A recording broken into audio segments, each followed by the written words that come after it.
evening. It's such a pleasure to be joining you right here on the India Development Debate on ET Now. I'm Supriya Srinath, and tonight we put the focus to where it should belong. The farmer protest in Delhi.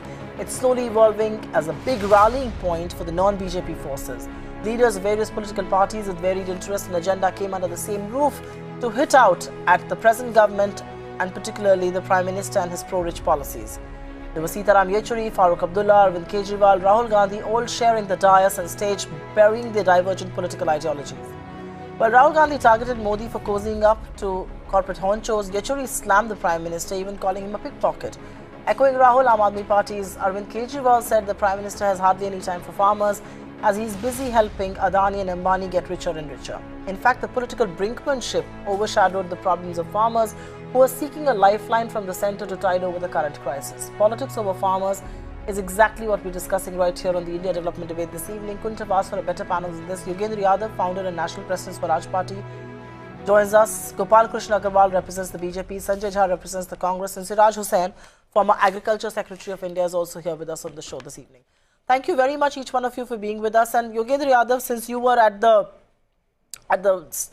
siege of protest, you've been there for the last 2 days. You've done various rallies across India as far as the farmer plight is concerned. The farmer protest was organized by multiple Kisan unions, and today the big headline is that politicians cutting across and burying their political differences rush to show their solidarity with the Indian farmer. There are two questions there. Are we once again seeing a very, very important agenda being hijacked by the political class? And the counter statement to that is that farmers are such an important political constituency. What then explains their present plight? I mean, how does this stress continue despite them being such a strong political constituency?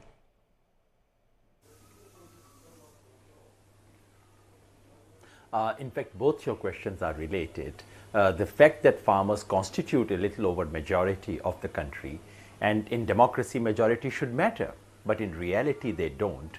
And the simple reason is that while farmers are majority on paper, in reality they do not vote as farmers, they do not unite, and uniting Indian farmers is one of the most difficult political projects, one of the most almost seemingly impossible political project. That's why political parties can hope to ignore them, overlook them, and that is why it is so critical to have political unity of farmers. And what we witnessed today was not so much of change of heart of opposition political parties. We have seen them all. We know what they did when they were in power. Some of them are still in power in some states, and we know what kind of things they do. So I'm not interested in the change of heart or any such thing. But what we witnessed today was that in the political market, if I could put it crudely, in the political market, the stock of the farmer has gone up. Political parties are now competing with each other to prove themselves more pro-farmer than others. That's exactly what we wanted, because farmers, if they are aloof from politics, they would be victims of politics. Either they are used, hijacked, as you rightly said, or farmers must learn to control the reins. And today I felt for the first time, farmers are beginning to call the tune. And in politics, in electoral politics particularly, political parties compete with each other to say, no, I'm more farmer, I'm more farmer. This finally delivers whatever they have in their heart, even if they have nothing in their heart for the farmer. But this political competition leads to greater dividends for the farmer. So this is what we are witnessing. I almost glimpsed something which I would find beautiful, which is, I thought I had a glimpse of what the agenda of 2019 election could be, which is farmers. And if election 2000, because this country has never seen a national election on farmers question, if farmers become the real issue of 2019, no matter who wins, farmers are net gainers. Right. Fair point. Sanjay Jha, I will come to you. Is the Congress party willing? I mean, we saw your party president standing with all those members of the opposition today at the stage, burying their political differences, talking about the farmer. And I think I completely agree with Yogendra Yadav that successive governments of the past and the present government has done a lot of disservice to the farmer. But is the Congress party ready to base elections 2019 on the Indian farmer? Are you willing to let go of every other issue and focus on the farmer alone? Supriya, what is the reality if you look at the hard numbers? Almost 750 million to 800 million people are dependent for their rural livelihood on farming as an occupation. And we all know that the rural distress has been particularly aggravated over the last four years since Mr. Modi became Prime Minister. I'm not saying that previous governments, Congress or non-Congress, were extraordinary in their achievements. But I think what Mr. Modi's government has done is to completely reset priorities. I'll give you one example, the data that Mr. Gandhi keeps repeating in all his public programs, which is that this government writes off 3,50,000 crores of corporate debt. And if you look at the willful defaulters list is humongous, nobody's even talking about it. Your NPAs are zooming above 10 lakh crores, nobody's worried about that. Mr. Modi is clearly got his agenda right. He believes that he must boost the corporate sector, and we don't believe that the corporate sector needs to be maligned, but he's doing it in a lopsided manner. He's focused only on that. The result is today that you have fake promises being made to the farming community. Now, we all know how an MSP, he made an electoral call and then reneged on the promise by going to the Supreme Court and filing an affidavit saying it was not possible. And when they have come up with an answer, it's cosmetic, and frankly speaking, it's a betrayal. As far as the other issue of doubling farmer income is concerned, we all know that is a statistical impossibility because they have achieved less than 3% over the last 4.5 years. So why would you sell pipe dreams? I mean, it is basically the hubris and the arrogance, which is what the farmers are saying. They're saying, hold a special session of parliament, let all political parties discuss the issues. No, 1 second. I will just request my... Okay, Sanjay, I will request each one of my guests to keep their answers brief because there are very important substantive issues about Indian farmers that we want to talk about. If you keep your answers brief, we'll be able to cover a lot of ground. Gopal Krishna Agarwal, this government is supposed to be politically astute. You manage a headline, you read a situation before it occurs. What explains the fact that unlike Devendra Fadnavis, who was very quick to respond to, and intervene by meeting the farmers, what explains the fact that there was absolute apathy in New Delhi to this farmer protest? The Prime Minister making no attempt, his government making no attempt to thrash out an agreement to preempt the opposition from taking the stage. I mean, what explains that? Are you in denial about the farm crisis? Are you dismissive about it? Because those are the two words that come to my mind when I see the government reaction to what we are seeing in New Delhi today, which is, farmers from all across the country protesting for what is seemingly huge rural stress.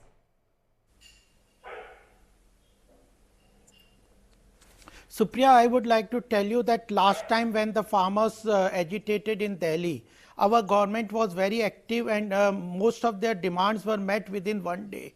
And our agriculture minister went there, met them, and other ministers also had a connect with them, and even Prime Minister office and Prime Minister himself looked into the matter, and those were resolved, and MSP, increasing MSP to 1.5 times was immediately announced. Supriya, second important point is that it is our government, Modi ji's government, which has identified the problem and has worked towards, committed itself to doubling of farmers' income by 2022, because simply increasing the production was not helping them. It has to be linked to the income generation. But that the reality is it is MS not happening. Committee has recommended risk mitigation. No, it is happening. We have done so many things. Insurance there, market access is there, neem coated urea is there, infrastructure coverage of irrigation area is there. No, but last thing, Supriya, 10 seconds more. So the issue is that for most of the people who are today speaking in the stage today, political people, most of them were in the political power dispensation for last more than 65 years. If they had seriously done something, farmers would not have been in such a situation. No, fair point. And now that's they are again harming the to in his opening remarks. But I will go across to the expert on the show. I'm sorry, I will have a timer on this show. I can't have all of you go on and on. But Siraj Hussain, coming to you, I will agree with Gopal Krishna Agarwal that some measures were taken to try and fix the agriculture sector. Crop insurance scheme, MSP may not be what the farmers demanded, but some amount of MSP revision did happen. There's ENAM, strengthening of the agri market, to Atal Bhujal Yojana aimed at groundwater management. It will be dishonest to say that nothing was done. My question is, and what leaves me perplexed is, that why has the problem then not been resolved? I mean, I don't understand. With so much that's being done around agriculture, seemingly, at least on paper for sure, why is there such acute rural stress on India's farms then? Actually, India's agriculture has been under crisis for a long time, but the current spate of crisis in the last 4 years is primarily because of two reasons. One reason is that the global prices of commodities have come down drastically, as a result of which our exports have been affected, and farmers of a number of crops have therefore been realizing much less from selling their crops than they were realizing earlier, say in the UPA period. So that is reason number one. Reason number two is demonetization, which has hit the rural sector very hard, and it has not recovered from that shock because the traders are missing from mandis. And as far as I know, I don't claim that I have all the information, but my feedback from the mandis is that traders are not stocking, because in many cases their income tax cases are yet to be finalized for 2016-17, and therefore they are reluctant to buy. EC Act is still in place. So these are the reasons which have changed. This government has done a number of good things. As far as the agriculture sector is concerned, a lot of emphasis was laid on completion of irrigation projects, etc. No, Siraj sir, give me a minute.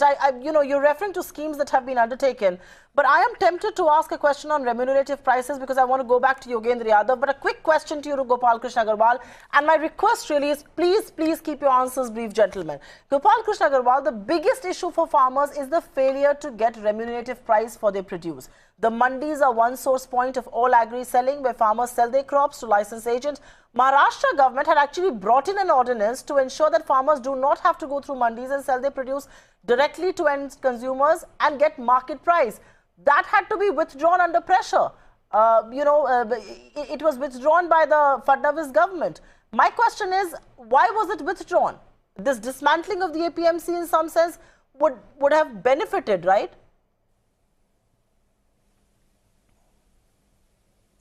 No, definitely we understand that APMC Act has to be dismantled, and the mandis, local mandis, have to be modified and reformed so that they have national market access to sell across India. And this is the crux of the problem, that the farmer getting only 2 rupees for his produce and the consumer is getting it at 70 and 80 rupees. The biggest chunk is the linking between the farm to consumer. That's the biggest problem, and we have identified it. Because APMCs, they have a strong bodies and they have very strong political connections with local bodies, and it's a state subject. Therefore, center is finding difficulty. We are trying to solve it through GST, e-mandis, and even given a model APMC Act for the states to implement, and putting pressure on the states that modify your APMC Act. It is the basic crux of the problem. That's what is harming farmers. It's not only the production, it's the risk mitigation is also there, market access is there. So we have identified the problems. MS You saying modify? Had identified, but you are saying modify the APMC Act. When one government does it, under pressure it is made to withdraw. Okay, when your Maharashtra government does it, it was made to withdraw that modification that you just referred to. But Yogendra Yadav, from a larger point of view, has policy making in this country, and really this is an offshoot of the remuneration part of the question, has policy making in this country or price fixing in this country always done with a consumer bias? It is not done with a bias for the farmer. It is always consumer bias. You know, inflation should not go up, people should not suffer, pricing should be under control. And is the solution reforming the APMC Act, reducing the stranglehold over farm produce, perhaps the only way out for fair price? And of course, then export relaxation as well for the farming community.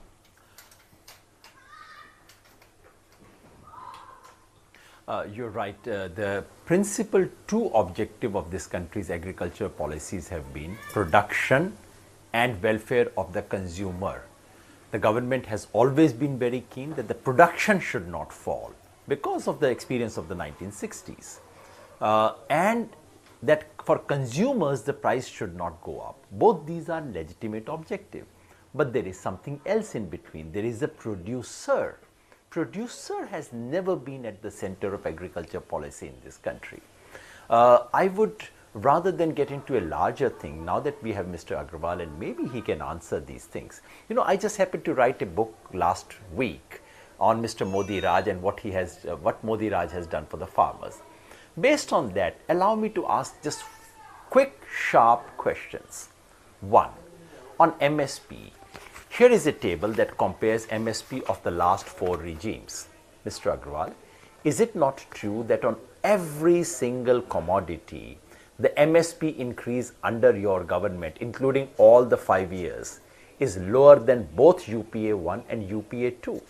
Number 2, is it not true that the MSP that you have declared, let's say for this season, there is not a single mandi in the country where all farmers can sell all their product for that particular price? And I'm going by your official website, by no other source. Number 3, as for doubling of farmers' income, is it not true that in the last 3 years after that announcement, you have not even raised it by 5%? What are we talking about? And when your government talks about doubling of expenditure, doubling of budget on agriculture, sir, is that not a lie statistically?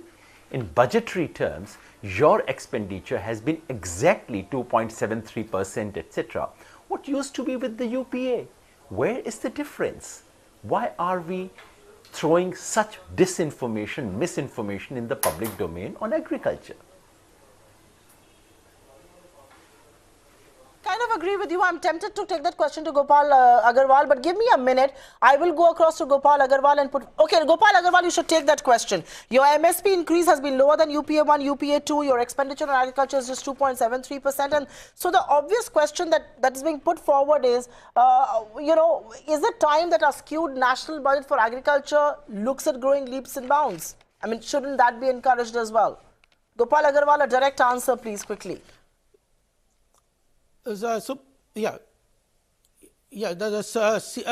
MSP issue is considered under the CACP that decides the cost of production, and we have committed ourselves to doubling or giving 1.5 times of the cost of production, and the cost of production is decided by CACP where farmers, everybody is there. So that decides what will be the cost of each year, and therefore I don't have though comparative data of how much has been increased, but we have committed ourselves to give the MSP of 1.5 times the cost of production. The second thing is our focus is on reducing the cost of farmers manufacturing, and that's very important, that input cost of farmers have to be reduced. Just simply increasing MSP is not solving the whole problem, neither the production increase is solving. It's important that insurance, delivery of the insurance risk mitigation of farmers is also important. We have reduced the premium, we have introduced technological evaluation of farm losses, and even reduce the level of to 33% of the loss from the 50% of loss of the farmhouse. The farming community, the important part is that we have increased expenditure into rural areas, in irrigation areas. All these are helping farmers. So you have to go for a 360 degrees, and our import-export policy has also been aligned now more to the producer than to Gopal the consumer. Agarwal. Bigger issue is the link between producer Gopal Agarwal. Gopal Agarwal, your answer is not to the satisfaction of Yogendra Yadav. It is perhaps also not to the satisfaction of the farmers. You wouldn't see so many of them protesting here in New Delhi, or the number of suicides that have been committed.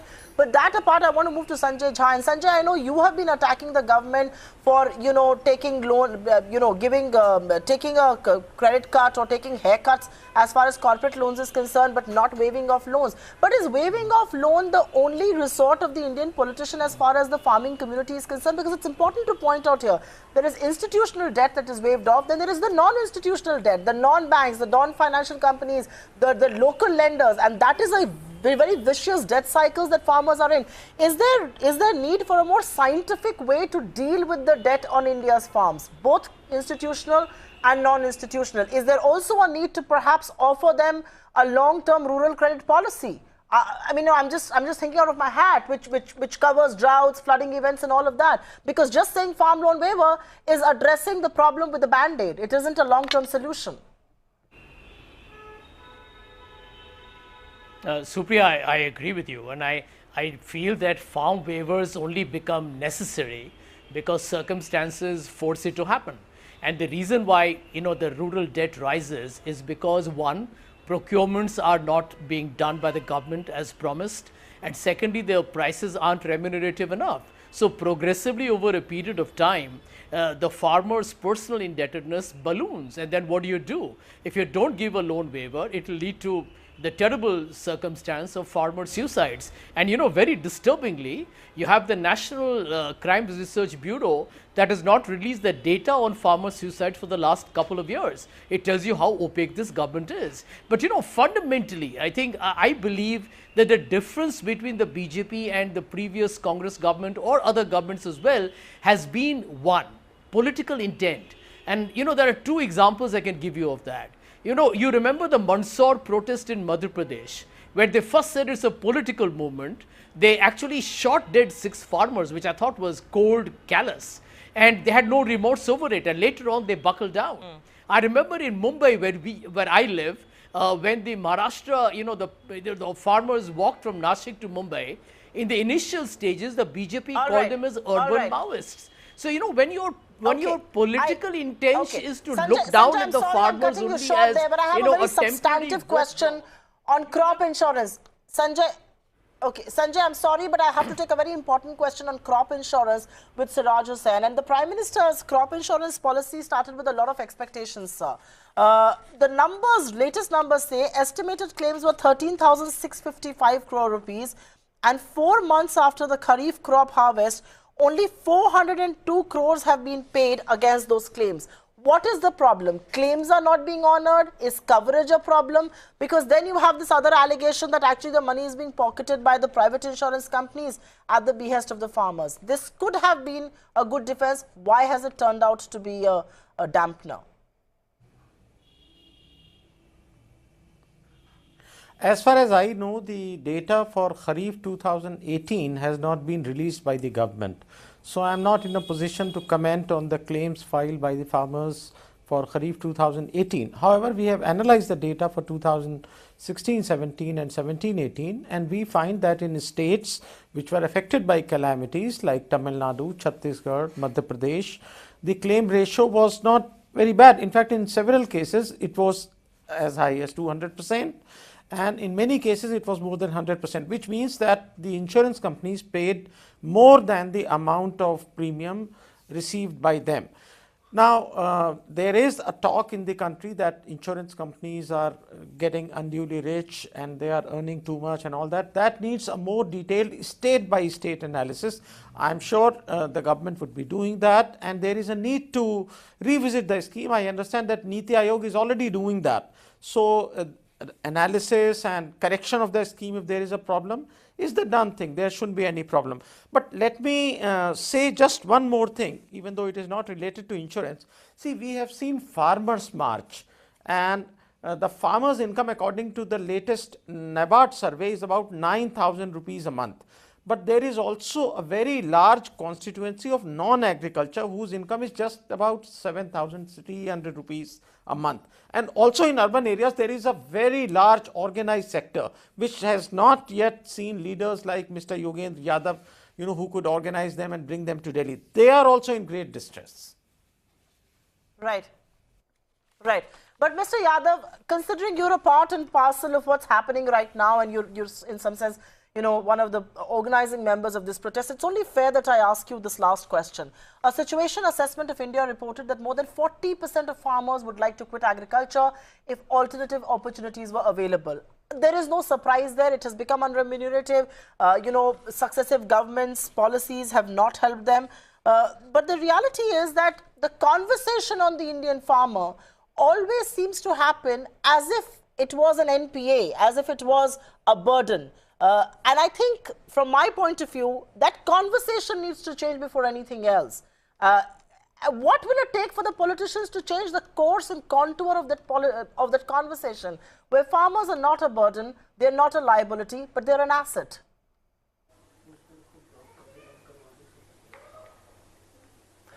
Absolutely. I think you've raised a very fundamental point, which probably we cannot get into the depth of in a television discussion. All I would say is that much of our economics and much of our intellectual life is imprisoned in the thought that we are condemned to repeat the trajectory of Europe when it comes to agriculture and industry. The fact is that we are not. We are not reliving the history of 17th and 18th century Europe. Our condition is different, and we cannot expect agriculture to become only 5% of our economy or any such thing. So we need to think of agriculture not as our past, not as a residue, not as a dustbin, but as our future, as aspiration.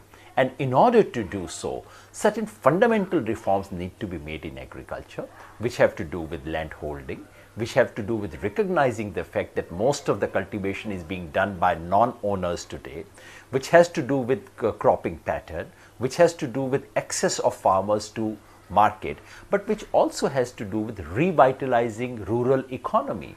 Rural economy is not and cannot be only about agriculture.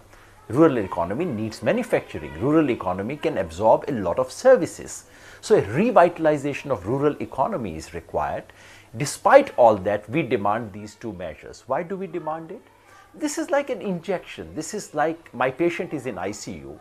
I want to give him or her 2 injections so that she can come out of the ICU and a proper treatment can begin.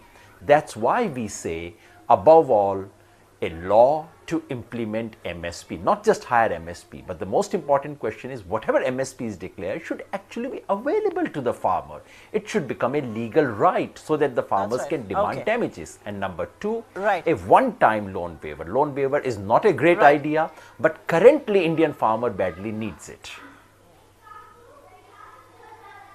No, absolutely. And I think the voice of the Indian farmer needs to be heard loudly and clearly in New Delhi, because forget about the fact that they are an asset. They need to be treated like that. The conversation around the farming community has changed. And fiscal pundits who keep throwing the fiscal rule book at you each time you talk about a farm loan waiver need to understand that agriculture is given to vagaries of nature. And almost 50% of our population is associated with agriculture. You can't wish them away. We must not wish them away. But yes, harping on problems is not going to find us solutions. Politicians need to sit together and find viable solutions that is going to make Indian agriculture far more remunerative. Thank you very much, Yogendra Yadav, Sanjay Jha, Gopal Agarwal, and of course Mr. Siraj Hussain with his expert views on this subject, joining us right here on ET Now. This is Farm Fury. We take a quick breather. There's plenty more that follows up right here on the channel. Stay right here with us.